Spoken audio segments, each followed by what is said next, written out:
At my 60th birthday party, my daughters rolled out a tribute video. It started with childhood photos and shifted into a roast featuring my ex-wife saying, "He was never a real father, just a mini ATM." Guests laughed. I just sat there, nodded, and walked out without a word. That was 2 months ago. This morning, they were at my office, crying, and I didn't even let them in. I, 60M, thought I'd seen everything in my 6 decades of life, but nothing prepared me for what happened at my birthday party 2 months ago. My daughters had been planning something special for weeks, whispering in corners and exchanging secretive glances whenever I entered the room. They told me it was going to be a tribute to celebrate my life and achievements. The evening started perfectly. My living room was packed with colleagues, old friends, and extended family. The catered food was excellent, and everyone seemed genuinely happy to be there. After dinner, my eldest daughter stood up and announced they had prepared something special for me. She wheeled out a projector and screen, explaining they had put together a video montage of my life. The first few minutes were exactly what I expected. Baby photos, childhood memories, graduation pictures, wedding shots from my first marriage. Everyone was smiling. Some people were getting emotional seeing decades of my life flash by. I felt genuinely touched that my daughters had taken the time to compile all these memories. Then something shifted. The tone of the video changed completely. What started as a heartfelt tribute morphed into something else entirely. My ex-wife appeared on screen, and I immediately felt my stomach drop. We had divorced 15 years ago, and our relationship had been strained ever since, particularly regarding the girls. She began speaking about our marriage, our divorce, and most painfully, about my relationship with our daughters. Her words cut deeper than any knife could have. She told the camera, and now my entire birthday party, that I was never a real father to the girls. According to her, I was just a walking ATM, someone who wrote checks but never provided actual parenting or emotional support. The room fell silent at first, but then something worse happened. People started laughing. Not uncomfortable, awkward laughter, but genuine amusement. My colleagues, my friends, people I had known for decades were finding humor in my public humiliation. My daughters were behind the camera, clearly orchestrating this entire spectacle. My ex-wife continued her monologue, detailing every perceived failure of mine as a husband and father. She talked about missed recitals, forgotten birthdays, and business trips that took priority over family time. Some of her accusations had grains of truth. Others were completely fabricated or exaggerated beyond recognition. But the damage was done. I sat there in my chair, the guest of honor at my own character assassination, and just nodded. What else could I do? Standing up and defending myself would have made the situation worse. Arguing would have given them more ammunition. So I absorbed every word, every laugh, every pitying look from the guests who weren't joining in the mockery. After what felt like hours but was probably only 10 minutes, I quietly stood up and walked to my front door. Nobody tried to stop me. Nobody called out to ask where I was going. I walked out of my own birthday party, got in my car, and drove around the city until the early hours of the morning. When I returned home, the house was empty. Someone had cleaned up, but they had left the projector and screen set up, as if they wanted me to remember what had happened. I never watched the rest of that video, and I never spoke to my daughters about that night. The following day, my phone started ringing. First my daughters, then extended family members, then friends who had been at the party. I let every call go to voicemail. The messages ranged from awkward apologies to people trying to convince me that it was all just a joke that went too far. Some people seemed to think I was overreacting. I made a decision that day that would change everything. I was done being treated like an ATM, as my ex-wife had so eloquently put it. If that was truly how my family saw me, then I would remove myself from that equation entirely. Over the next few days, I contacted my lawyer and my financial advisor.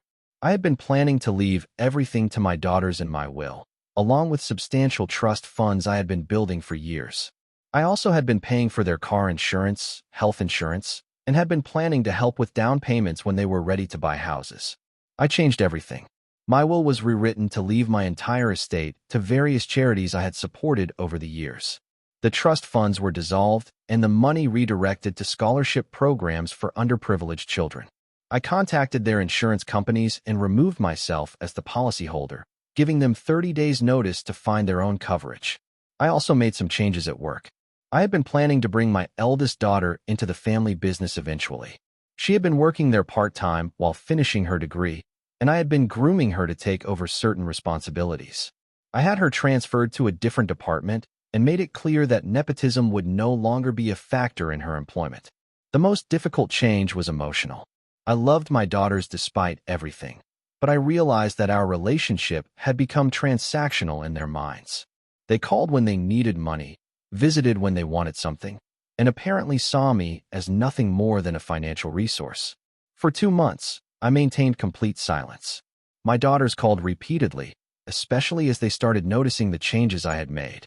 Their insurance lapsed, their credit card bills that I had been paying started going into default, and the allowances I had been sending stopped completely.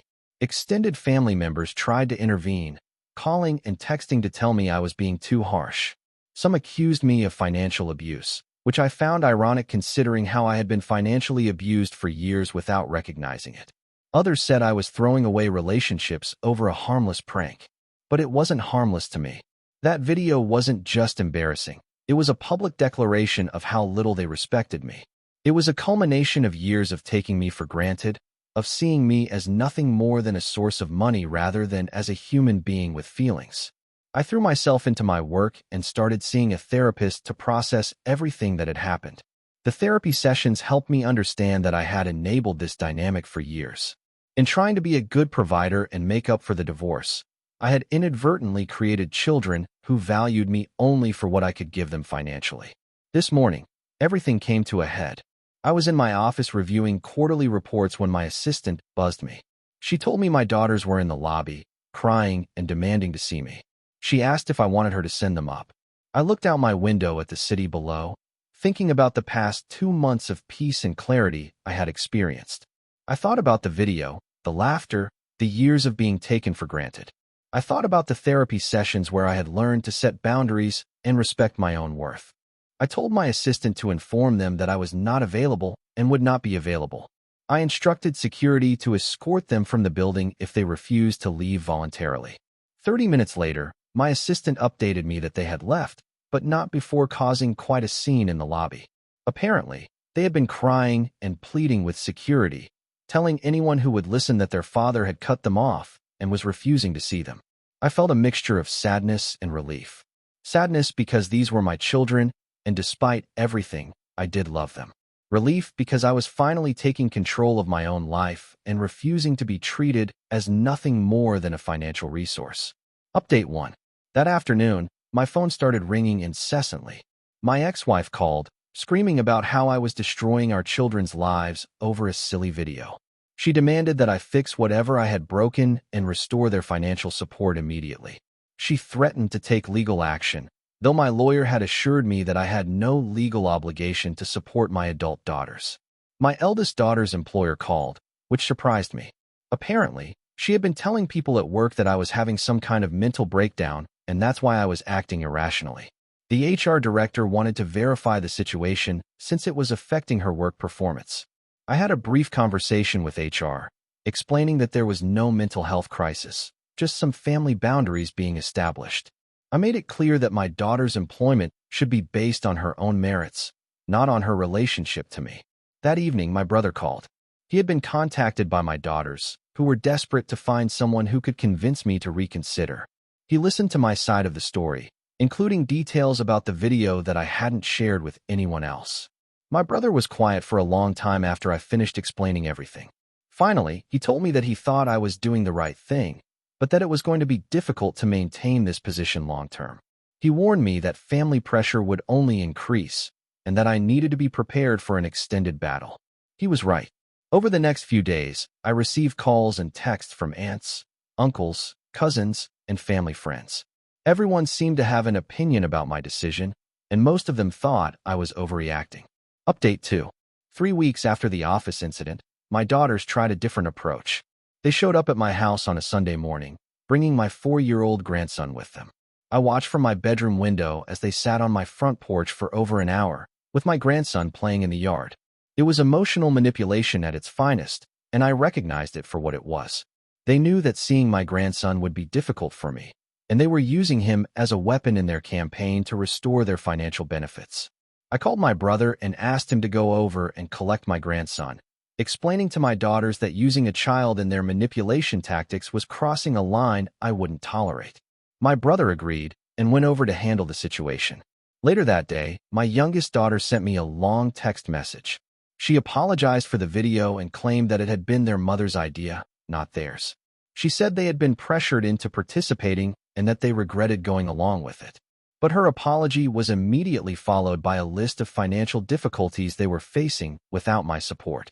Her car needed repairs, her rent was due, and she had medical bills from a recent dental procedure. The apology felt hollow when it was immediately followed by requests for money. I realized that even their apologies were transactional. They weren't sorry for hurting me. They were sorry for losing their financial security. There's a significant difference between the two, and it confirmed that I was making the right decision. Update 3. 2 months after that Sunday morning incident, I received a call from my lawyer. My ex-wife had indeed followed through on her threat to take legal action. She was attempting to have me declared mentally incompetent so that she could gain control of my financial assets and restore support to our daughters. The legal challenge was frivolous, as my lawyer explained, but it would require time and money to defend against.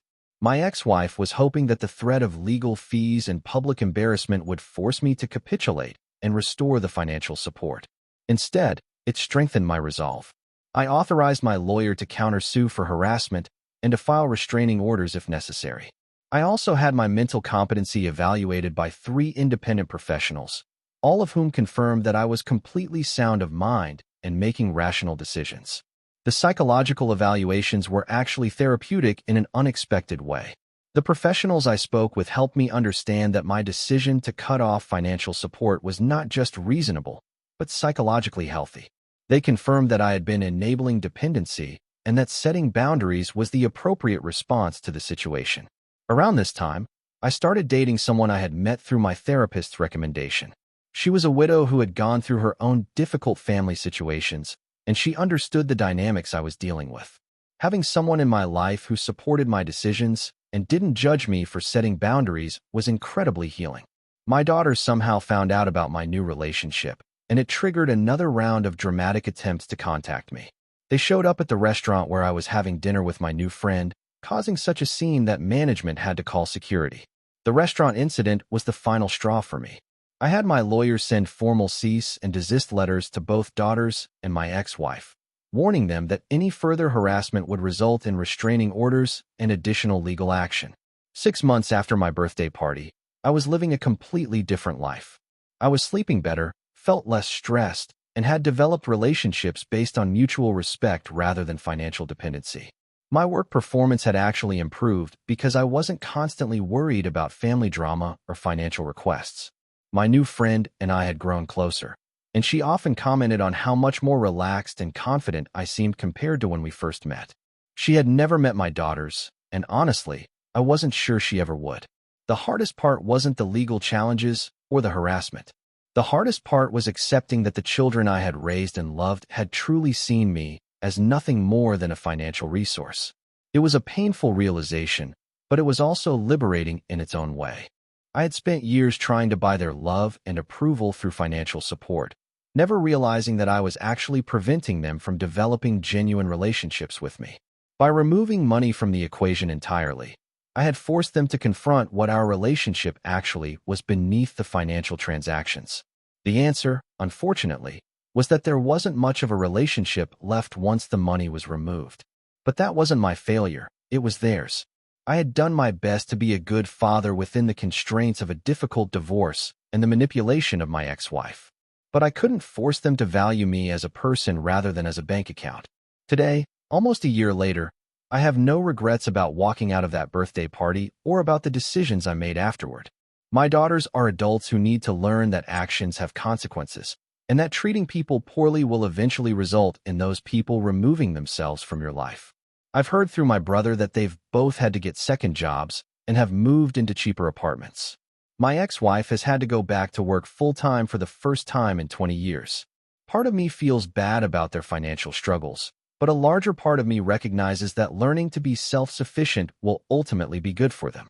Sometimes I wonder if they'll ever reach out with genuine apologies, not followed by requests for money. Sometimes I think about what it would take for me to consider rebuilding those relationships. But mostly, I just focus on building a life based on mutual respect and genuine caring, something I didn't realize I had been missing for so many years.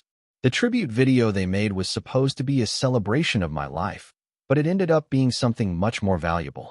It was a wake-up call that forced me to examine my relationships and make the difficult but necessary decision to demand better treatment. In a strange way, that humiliating birthday party was the best gift my daughters ever gave me, even though they didn't intend it that way.